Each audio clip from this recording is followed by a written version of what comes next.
आज तक आपने सुना होगा कि इब्लीस हमेशा इंसान को इबादत से गुमराह करने की कोशिश करता है, मगर आज की यह कहानी इतनी अजीब है कि इसे सुनकर आप हैरत में पड़ जाएंगे। एक शख्स अंधेरी रात में नमाज अदा करने के लिए अपने घर से निकला।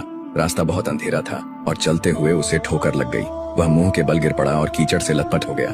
गंदे कपड़े देखकर वह वापस घर लौटा, लिबास बदला और फिर से मस्जिद की ओर रवाना हुआ। अभी कुछ ही कदम चला था कि उसे दोबारा ठोकर लगी और वह फिर गिर पड़ा, मगर उसकी हिम्मत कम न हुई। वह फिर घर लौटा, कपड़े बदले और एक बार फिर मस्जिद की ओर बढ़ा। इस बार जब वह घर से बाहर निकला तो दरवाजे पर एक अजनबी खड़ा था, जिसके हाथ में एक चमकता हुआ चिराग था। अजनबी चुपचाप उसके आगे आगे मस्जिद की तरफ चल पड़ा। चिराग की रोशनी में इस बार रास्ता साफ नजर आ रहा था और वह बिना किसी मुश्किल के मस्जिद पहुंच गया। मस्जिद के दरवाजे पर वह अजनबी ठहर गया और नमाजी अंदर चला गया। नमाज अदा करने के बाद जब वह बाहर निकला तो देखा कि वह अजनबी अभी भी खड़ा था, मानो उसे घर छोड़ने आया हो। नमाजी को अजनबी पर शक हुआ और उसने उससे पूछा, आप कौन हैं? अजनबी ने जवाब दिया, मैं इब्लीस हूँ।